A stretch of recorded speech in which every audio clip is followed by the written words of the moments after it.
안녕하세요. 국어 가르치는 수지쌤입니다. 네, 이번 시간에는 설생전 공부해 보도록 하겠습니다. 자, 설생전은 사실은 안 올리려고 그랬어요. 안 올리려고. 내용도 없어, 별로. 안 올리려고 그랬는데, 왜 이렇게 올려달라고 그러는 거예요. 설생전 내용 엄청 간단해요. 지금 이거. 그냥 무슨 내용이냐면, 시대가 너무 싫어서 세속을 떠난 거야. 어떤 사람이, 설생이라는 사람이. 그런데 그 설생이 이제 세속을 떠나서 은거하면서 여러 곳을 돌아다니다가 되게 아주 이상적인 공간을 만나서 그런 데서 사는 거죠. 그러다 뭐 친구도 만나고 뭐 그런 내용이야. 뭐 별 내용이 없어요. 이거는 줄거리가 없어. 그래서 그냥 잘 읽기만 하면 돼요. 뭐 내용 파악 같은 게 필요가 없어요. 네. 그래서 안 하려고 했어요. 저는 안 하려고 했는데 네. 한번 해봅니다. 자, 설생전 볼게요. 딱 보니까 지금 설생이라는 인물이 주인공이겠네요. 자, 여기에는 이제 두 명의 인물만 나옵니다. 누가 나오냐면 여기서 설생과 친구가 나와요. 그럼 얘네들은 지금 뭐 되게 아주 친한 친구인가 봐. 그래서 정치적인 견해도 유사해. 지금 이때 어떤 일이 일어나냐면 개축옥사가 일어난다고. 개축옥사가 뭐야? 광해군 때 그 인목대비 폐위하고 막 그런 사건이야. 그러면 이 개축옥사는 굉장히 그 당시 선비들에게는 부정적인 사건이었다고. 그래가지고 막 이제 일어난 다음에 그 인조반정이 그 뒤에 이제 일어나는 거죠. 근데 이제 이 개축옥사 때 이제 이렇게 속세를 떠난, 이게 더럽다 정치 현실이 너무. 그래서 속세를 떠난 그런 선비들이 많았다고 합니다. 그래서 설생은 그 개축옥사라는 사건을 계기로 속세를 떠난 인물이고, 친구는 개축옥사에 대해서 굉장히 부정적으로 생각하고 비판은 하지만 현실적인 이유로 그냥 벼슬을 계속 하게 되는 거예요. 자, 그러면 한번 볼게요. 내용이 없어. 네. 자, 청파리는 일단 볼게. 지금 서울의 남부에 있는 동리다. 이곳에 설생이라는 선비가 살았는데 이랬어. 자, 그럼 봐봐. 이 말에서 뭘 할 수 있어? 아, 이걸 쓴 시점은, 이 이야기를 쓴 시점은 꽤 많은 시간이 흐른 뒤에, 지금의 서울의 남부에 있는 동네야. 옛날에 이 청파리라는 데가 있었어. 지금도 있어. 청파동? 뭐 있잖아요. 어쨌든. 근데 파리가 아니고, 파리 아니에요. 파리 아니고 무슨 리. 네. 청파동 이거야. 지금 청파리는 지금 서울의 남부에 있는 동네이다. 그래서 이 현재에서 꽤 오랜 시간 전에, 과거의 이야기다. 그죠? 이야기다라고 전해주고 있는 거야. 이곳에서 설생이라는 선비가 살았는데 의기가 있고 문학을 좋아해. 어때? 긍정적 인물이네. 그치? 지금 긍정적 인물이야. 이 사람 되게 아주 의기도 있고 문학을 좋아했다. 설생은 기이한 재주를 가진 이로서 어때? 아주 긍정적 인물이잖아. 과거 공부에 힘썼지만 운수가 나빠 번번이 시험에 떨어지고 말았다. 봐봐. 이렇게 기이한 재주를 가지고 의기가 있고 문학을 좋아하는데 왜 떨어졌을까? 이거는 이 사람의 문제라기보다는 당시에 인재 등용에, 인재를 잘못 등용, 이런 인재가 있는데도 등용하지 못했다라는 이 인재 등용의 문제점을 비판하는 거예요. 이렇게 훌륭한 선비를 왜 과거에서 자꾸 번번이 떨어뜨리느냐라는 거죠. 자, 그 다음에 이제 광해군 말에 개축옥사가 일어나자. 자, 개축옥사 실제 일어났던 사건이죠. 근데 이게 소설이라고 하기에는 실제 인물이야. 지금 이 이야기가 여러 책에 전해져 오고 있고, 그리고 이 친구가 결국 이 작가의 할아버지야. 나중에 알고 보면 뒤에 나와요.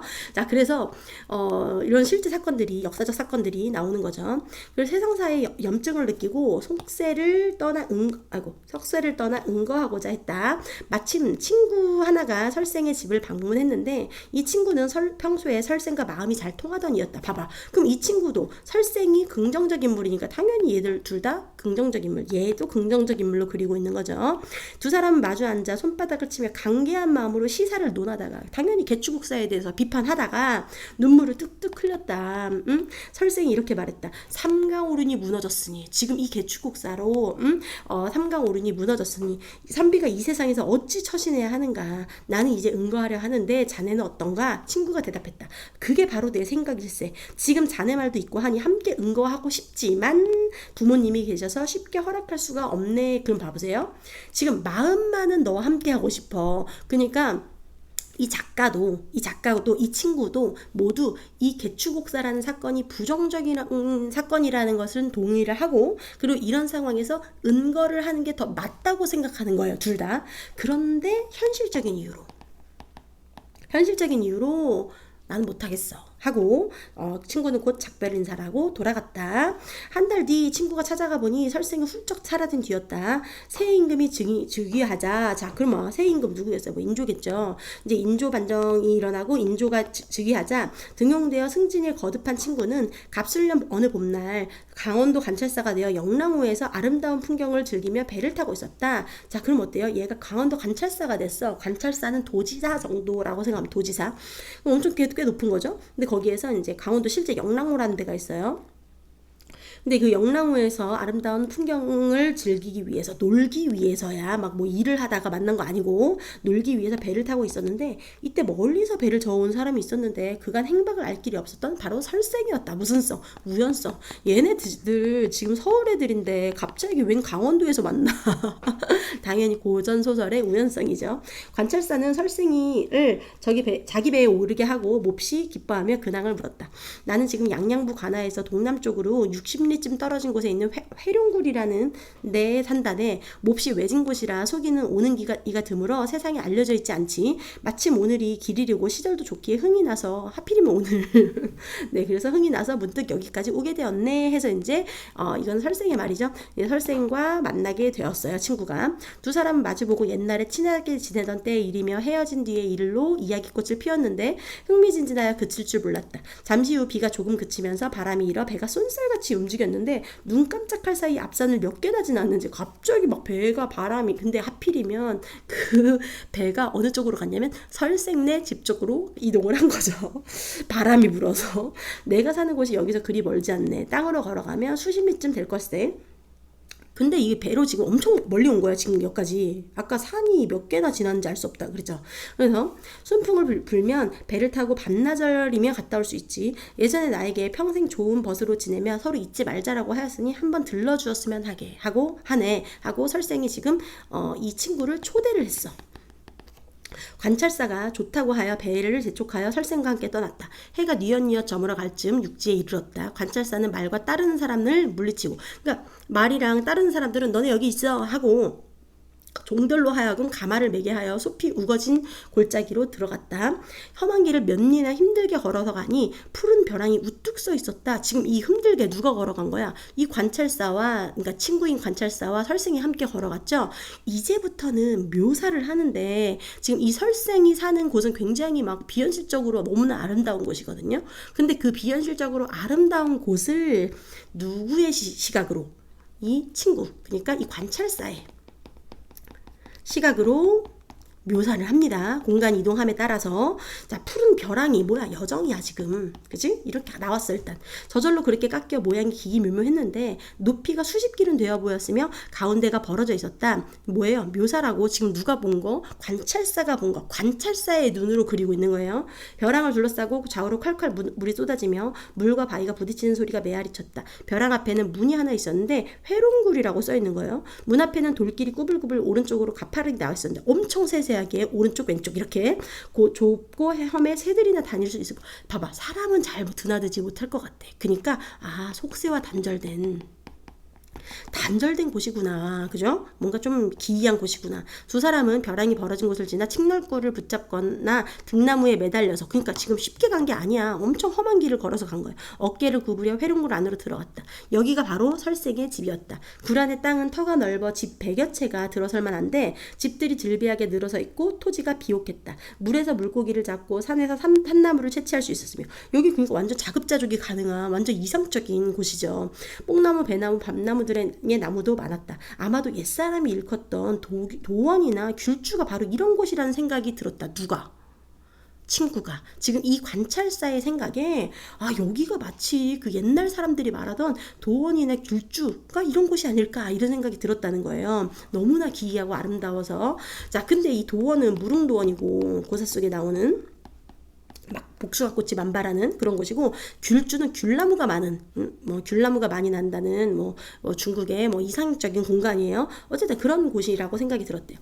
그다음에 설생이 관찰사를 인도해 마루 위에 오르게 하고 아이를 불러 이렇게 말했다. 채소를 담아내거라. 관찰사가 먹어보니 맛이 담박하면서도 달아서 속세 음식 맛과 전혀 딴판이었다. 그러니까 여기는 속세가 아닌 곳이다 라는 거를 이 음식 맛을 통해서 보여주는 거죠. 이윽고 두 사람은 아름다운 나무 그늘 아래 앉아있기도 하고 물가에서 고기를 잡기도 하고 숲속을 거닐기도 하고 지금 둘이 한 일을 뭐 했어요? 열거했어.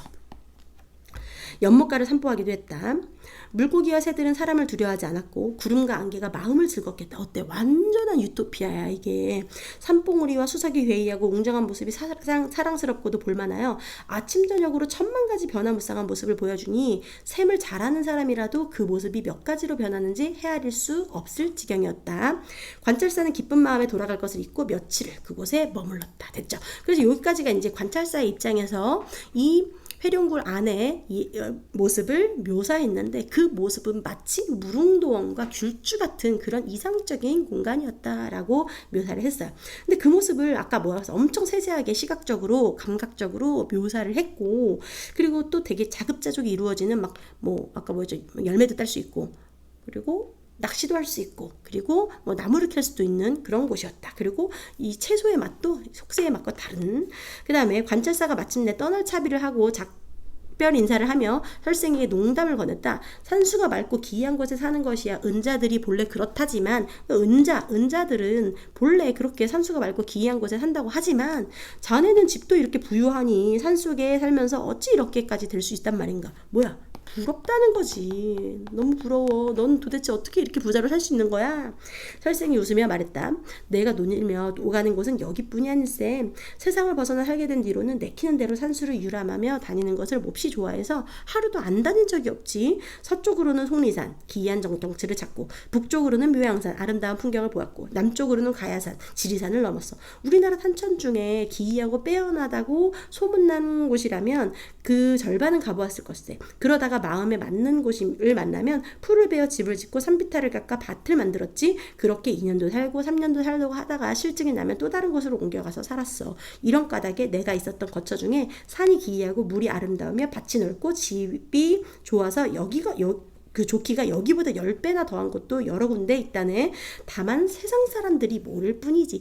우리나라에 이렇게 아름다운 곳이 많아. 근데 세상 사람들은 몰라. 이렇게 얘기하는 거죠. 아, 이건 세상 사람들이 약간 까는 거네. 그치? 세상 사람들은 우리나라에 이렇게 아름다운 산수가 많은데도 잘 모르더라. 관찰사가 그 말을 듣고 기이하게 여기며 오래도록 탄식했다. 관찰사는 이별을 기념하며 시 한 편을 지어 설생에게 주었다. 그리고 이렇게 말했다. 훗날 서울로 나를 찾아와 주게. 그렇게 약속하고 떠났어. 3년이 지났어. 그리고 3년 후 설생이 서울에 가서 관찰사를 찾았다. 관찰사는 마침 이조판서 엄청나게 승진했네 지금. 그래서 이조판서로 있었는데 설생에게 벼슬을 주고자 했다. 하지만 설생은 그것을 수치스럽게 여겨서. 왜? 지금 이 세상은 너무나 부정적 현실이야. 그래서 이제 벼슬을 하라는 말을 들은 것만으로도 너무나 수치스러운 거야. 이런 게 이제 고사에도 나오잖아. 그 무슨 소부허유 고사 있잖아요. 그 뭐지? 영천수 거기에 이제 소부와 허유가 있었는데 허유한테 누가 와가지고 벼슬 하라고 하니까 이제 걔가 더러운 소리를 들었다고 귀를 영천수에다 씻었더니 그 소부라는 애가 옆에서 있다가 이 물은 아까 저희가 귀 씻은 물이야. 더러운 소리 듣고 귀 씻은 물이니까 더러우니까 소도 안 먹여야겠다. 이렇게 생각한, 아무튼 그런 거랑 비슷한 거죠. 그래서 수치스럽게 좀 더러운 이야기를 들었다. 그래서 세상으로부터 달아나 다시는 나타나지 않았다. 그 뒤 관찰사가 예전에 갔던 회룡굴이라는 곳에 다시 가보았지만 그곳은 이미 폐허가 되어 있었고 설생은 어디로 갔는지 알 길이 없었다 하고 끝나는 거예요. 자, 그러니까 마지막에 결말이 어때요? 열린 결말이죠. 그죠? 열린 결말이야. 지금 설생이 어떻게 됐는지 몰라. 사라졌어 그냥. 자, 그리고 이런 걸 우리는 설화적 결말 구조라고 해요. 자, 그래서 뭔가 기이한 사람이 이렇게 있다가 이제 사라져 버렸다. 그 뒤는 알 수 없다. 이렇게 되어 있어요. 자, 그런데 여기에서는 보기를 조금 봐야 돼요. 뭐냐면 조금 어렵더라고 이게. 자, 신동복의 야담집 학산 한언과 이규경의 백과사전에 이제 설생전과 거의 똑같은 내용이 실려 있는데 거기에는 설생의 친구인 관찰사가 오도일, 이 작가의 조부인 할아버지인 오윤겸이라고 명시되어 있다. 그러니까 이 오도일이 할아버지로부터 들은 이야기였던 거지 이게. 그래서 오윤겸은 실제로 강원도 관찰사 했대. 이조판사도 했대. 그리고 좌이전까지. 장난 아니네. 어쨌든 그럼 강원도 관찰사일 때 강원도에서 영랑호에서 설생을 한번 만났고, 그리고 이조판서일 때 설생이 3년 후에 와가지고 서울에 와서 만난 거죠. 그리고 좌이정까지 올라갔어. 장난 아니네 진짜. 문신이다. 그 다음에 중앙정계에 있던 당시 개추국사가 일어나자 그는 광해군에 반대하는 뜻을 품고 광주 목사로 물러앉기를 자원하기도 했지만 결국 관직을 그만두지는 않았으며 아까 현실적인 부모님이 계셔서 못 그만두겠다 이렇게 얘기했죠. 인조가 반정으로 권자에 오른 후에도 그 밑에서 고위직을 역임하였다. 손자인 오도일 또한 인조의 계보를 잇는 임금 밑에서 부제학, 이조참판, 병조판서 이런 요직을 거쳤기에 광해군에 대해 긍정적 평가를 할 수 없었다. 왜 그렇죠? 인조와 관련된 왕 밑에서 일을 하고 있잖아. 근데 인조는 광해군 때 인조반정을 일으킨 사람이란 말이에요. 그럼 인조 편이니까 광해군에 대해서는 부정적으로 서술할 수밖에 없는 거죠. 자, 그래서 그가 설생전을 쓴 데에는 이러한 자기 가문에 대한 옹호, 무슨 옹호, 우리가 왜 이렇게 벼슬을 할 수밖에 없었냐면 하고 합리화하는 거야 지금. 사실은 이때 올바른 선비라면 설생처럼 은거를 하거나, 그지? 죽거나 했어야 된단 말이에요. 그런데 계속 벼슬을 한 게 사실 자기들도 부끄러운 거지. 그래서 그래, 이거 어쩔 수 없었어 라고 합리화를 하는데, 자, 그러면 도대체 뭘 합리화를 하냐면 지금 이 설생 말고 친구, 그 친구가 아까 이름이 뭐였죠? 오윤겸이었죠. 오윤겸. 이 오윤겸은 개추국사를 부정적으로 생각하면서도 현실적인 이유로 벼슬을 그만두지 않았단 말이에요. 자, 그러면 그것도 약간 일단 부끄러우니까 어쩔 수 없었어. 현실적인 이유가 있었어 라고 일단 한번 옹호를 해줬죠. 합리화를 해줬죠. 자, 그리고 또 이 오도일도 인조의 계보를 잇는 왕 밑에서 이런 여러 가지 벼슬을 했단 말이야. 그러니까 우리가 그러면 벼슬을 하는 벼슬을 하는 거는 지금 광해군이란 부정적 시대에서는 엄마 아빠 때문에 부모님 때문에 한 거고, 그리고 지금 인조 밑에서 인조와 인조의 그 후손들 그 왕조 밑에서는 세상이 좋아졌다. 그러니까 우리가 벼슬을 할 만했다라고 얘기하는 거예요. 자, 그리고 이제 나를 볼게요. 나아감과 물러남. 자, 이 나아감과 물러남이 뭐냐면요. 우리가 사대부라고 했을 때 사와 대부로 나뉘는데, 사는 바로 이 물러남을 지키는 양반들이고, 대부는 나아감을 지키는 애들이거든요. 그럼 물러남이 뭐고 나아감이 뭐예요 도대체? 물러나는 거는 아까 설생처럼 은거하는 거야. 은거, 자연에. 뭐 자연에 응가할 수도 있지만 어쨌든 간에 벼슬 안 하고 물러난다라는 거예요. 자, 나아가는 건 어디로 나아가? 벼슬로 나아가는 거예요. 딱 보고 나아감? 그럼 나아감이면 자연으로 나아가는 안 돼. 그러면 나아가는 거는 벼슬로 나아가는 것, 물러나는 거는 은거하는 것. 됐죠? 그래서 나아감과 물러남. 그럼 여기서 설생은 물러남의 길을 택한 거고, 그치? 그리고 이 오도일의 이 조부, 이 오윤겸, 이 친구, 관찰사 친구는 나아감을 택한 거죠. 자, 오도일의 관점이 반영되어 있는데, 이 작품의 말미에 끝에는 설생의 작가에 대한 논평이 붙어 있는데, 그 일부가 이러하다. 선비는 세상이 태평하면 벼슬에 나아가 뜻을 펴고, 이게 뭐야? 나아가는 거죠. 세상이 태평하면. 그럼 우리가 인조 밑에서 계속 일을 한 거는 세상이 태평해졌기 때문이야 라고 생각하는 거죠. 합리화하는 거예요. 세상이 어지러우면 은둔하여 한 몸을 조촐히 한다. 그럼 어지러운 건 언제야? 광해군 때지. 이 광해군 때는 어지러운 시대였고, 얘는 지금 계속 광해군을 왜 까는 거예요? 인조 밑에서 일했기 때문이에요, 지금. 자, 그리고 인조 이후에는 태평하기 때문에 우리가 벼슬을 한 거다라고 계속 합리화하는 거라고. 이는 군자가 상황에 따라 나아가기도 하고 물러나기도 하는 도이다. 설생은 혼란한 시절에 정치가 어지러움으로 은둔했지만, 그럼 혼란한 시절 언제? 광해군 때. 광해군 때 정치가 어지러워서 은둔했지만 어진 세임금, 뭐야?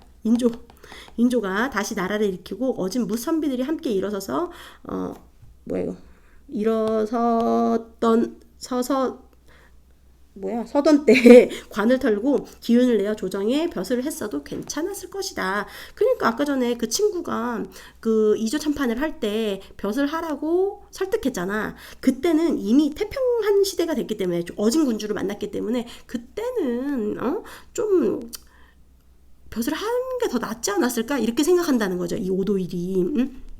자, 그래서 뭐 그런 내용이 있고요. 자, 3번도 보기를 조금 볼게요. 이거는 산수유기가 뭐냐면 이렇게 막 자연 경치를 막 직접 유람하고 막 경치에 대해서 묘사하는 글이에요. 자, 볼게요. 조선시대 문인들은 직접 산수를 유람한 뒤 유람의 경험과 자취를 기록한, 그러니까 일종의 어떤 기행문 같은 거가 되겠죠. 산수유기를 남겼는데, 여러 가지 여건 때문에 극소수 선비들만 유람의 즐거움을 누릴 수 있었던 당시에는 많은 사람들이 사랑채에 누워서 타인의 산수유기를 읽으며 산수에 간접 체험하는 와유를 즐겼다. 와유가 뭐야? 와가 누워 있다는 거고 유는 놀았다는 거예요. 그러니까 직접 안 가보고 글을 통해서, 그죠? 글을 통해서 이 남의 산수유기를 보고 읽는 거죠. 그러면서 누워서 즐겼다. 그죠? 그게 바로 와유예요. 그러면 여기서 관찰사는 그 관찰자인 그 친구는 설생을 따라서 직접 체험을 한 거죠. 그죠? 그래서 그 체험한 이야기를 이제 이 손자한테 얘기했고, 손자인 오도일이 이걸 쓴 거야. 자, 그리고 대체로 산수유기는 목적지로 향하는 여정을 유람주체의 관점에서, 여기서 누구의 관점? 그 친구, 관찰사의 관점에서 구체적으로 서술하고, 시시각각 변화하는 풍경의 아름다운 묘사에 음미한다. 설생전의 회룡굴에 대한 서술에는 이러한 산수유기의 성격이 반영되어 있다. 그런데 이 작품이 창작된 17세기 당시 문인들에게 산수는 유교적 차원의 도덕적 의미를 탐색하는 공간이라기보다는 그 이전 17세기 이전에는 자연이 거기서 충을 발견하고 백성에 대한 어떤 뭐 애민 정신을 발견하고 이런 유교적인 관점에서 자연을 봤는데, 이제는 27세기 이후에는 어지러운 현실이 있는 도피처로 여겨졌고, 이에 따라 산수유기 속의 산수도 정신적인 휴식을 보장하는 환상적 공간, 그래서 아까 전에 도원이나 귤주 같은 환상적 공간일 것이다, 이런 곳일 것이다, 이렇게 얘기하는 거죠. 자, 그래서 지금 이 친구가 회룡굴에 갔는데, 그러면 이거는 와유예요? 관사건을 기록하는 거는? 아니죠. 이거는 직접 체험하고 산수유기를 쓴 거나 마찬가지야. 지금 손자가 썼으니까. 그런데 귤주나 뭐 아까 어디죠? 도원 나왔죠. 이거에 대한 거는 와유로 즐겼겠지. 이거 중국에 있다니까, 그치? 그러니까 이 우리나라 선비들은 귤주나 도원에 대해서 읽은 거는 와유로 즐겼고, 이 친구가 회룡굴에 간 거는 직접 체험이다라는 거예요. 그래서 여기서 보면 이게 2번이 좀 이상해요. 옛사람이 읽었던 도원이나 귤주가 바로 이런 곳이다라는 생각을 하는 것은, 관찰사가 산수를 간접 체험하면서 와유를 즐긴, 뭔 소리야? 관찰사는 지금 직접 체험한 거잖아, 지금. 그죠? 직접 체험한 거야. 그럼 뭐를 와유했냐? 그 도원이나 귤주에 대한 글을 읽은 것, 그것은 와유다라는 거죠. 그죠? 그리고 이런 곳이다라는 생각을 하는 것은 직접 체험을 하고 느낀 점을 서술하는 거죠. 됐죠? 그런 내용이야. 지금 이게 내용이 없어. 그래서 설생과 그 설생의 친구의 어떤 만남과 헤어짐, 그리고 설생의 어떤 그런 가치관, 그 설생의 가치관은 세상이 부정적이기 때문에 지금 나는 더 이상 벼슬하지 않는다. 그리고 떠돌아다니면서 자연 경관을 막 이렇게 유려한 곳을 찾아다니면서 즐기는 거죠. 네, 그래서 이렇게 정리하면 될 것 같아요. 네, 여러분 열공합시다. 안녕.